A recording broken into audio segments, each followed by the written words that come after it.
A thankful Thursday today, and I titled our talk today, How Do I Change My Expectations? How do we change our expectations? You know, when we talk about change, when we start trying to accomplish goals and changes either in the area of fitness, or maybe we've created a financial plan, or maybe it's a plan to build our relationship with our family, or our goals in a new career or a new business.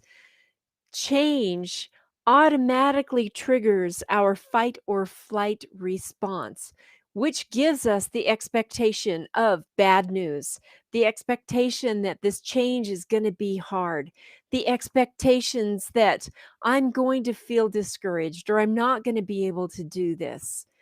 What happens is our flesh, or our primal brain, our fight or flight response, wants to protect us and wants to keep us in the cave. It also wants to keep us from making any change at all, because it would rather stay comfortable. Our our our emotions are like three-year-old toddlers. They would rather stay comfortable. They would not want to enter into the discomfort of following through with some change. So just knowing that sometimes our expectations, the expectations that this is going to be hard, or that I don't really want to make this change. I don't want to live in my purpose. It's simpler just to keep going through the status quo, the settling. Those end up becoming strongholds.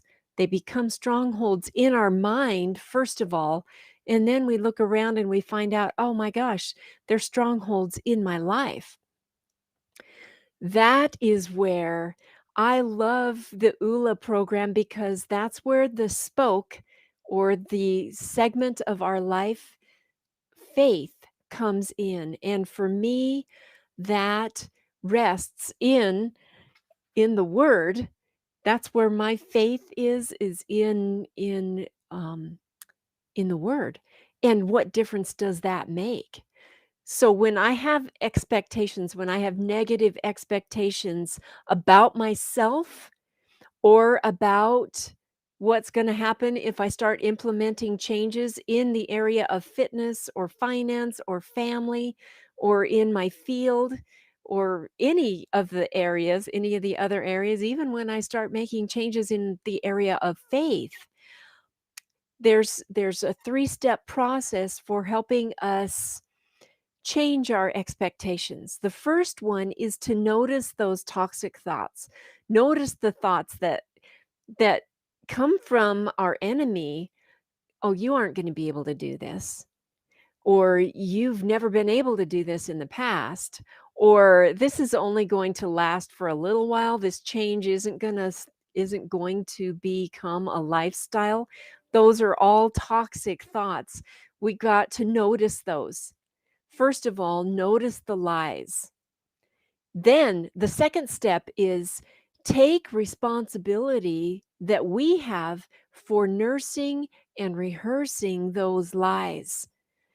We might call that giving ourselves excuses.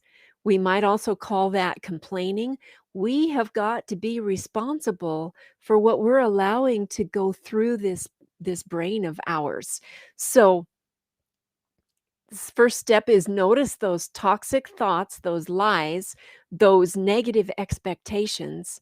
Second is take responsibility where we have been nursing and rehearsing and making excuses and possibly complaining. And then the third step is to dismantle those thoughts. And there is a verse, it's take every thought captive to the obedience of Christ. So that verse, I'm going to close with that verse, but all of this is happening in between our ears. This is winning the battle between our ears and in our minds.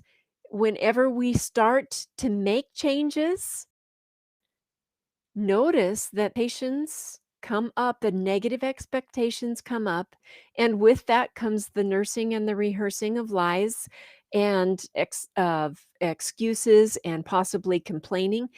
Take responsibility for our part in that and then dismantle those thoughts and go into battle not like humans do. So I'm going to read, and this is from the New Living Translation. 2 Corinthians 10:3-5. We are human, but we don't wage war like humans do. We use God's mighty weapons, not worldly weapons, to knock down the strongholds of human reasoning and to destroy false arguments. Those false arguments come from our fight or flight brain. It's going to be too hard. You can't do this. This is never going to last. Those are those false arguments, but we destroy those.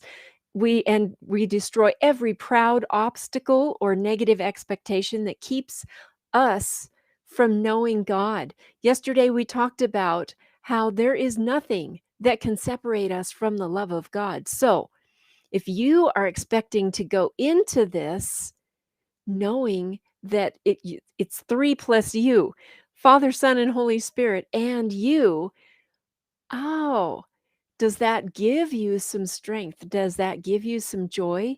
Does that give you some willingness to start loving ourselves well by implementing fitness routines that care for us? Did you know that having cupcakes at every chance you get is not a form of love?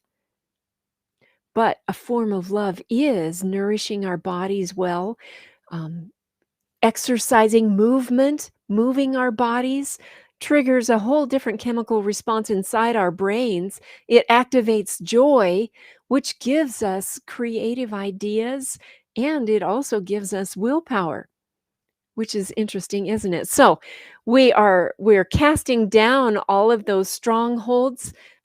We destroy every proud obstacle. We don't just set them aside, we destroy them. We have to practice doing this. And we capture our rebellious thoughts and teach them to be obedient to Christ's obedience.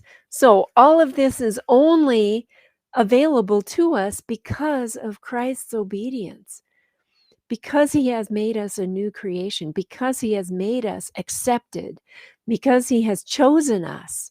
He has also given us strength in the form of joy. So, this is how you change your expectations. Those negative expectations, understand where those are coming from. Those come from our fight or flight brain that wants to keep us from making any changes. Notice where we've been nursing and rehearsing and agreeing with those lies, and then dismantle those lies and strap on the belt of truth. This is also available to us when we get in the worry mode. We can write out the mess like in Psalm 27 David did.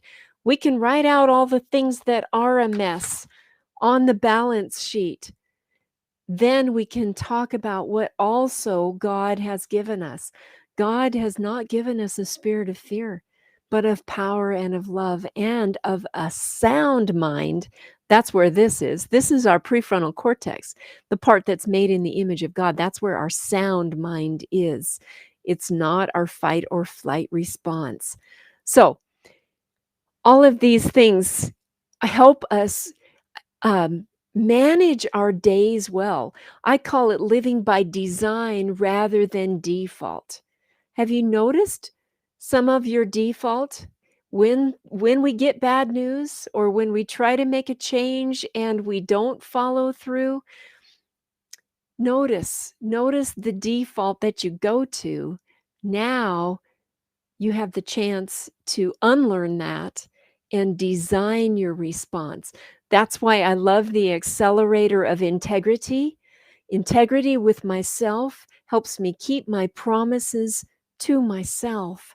First of all, gives me the energy to follow through on my good nutrition and my fitness routines, my working out, my exercise, my movement, having water, taking my supplements, all of those are things that are available to me when I use the accelerator integrity.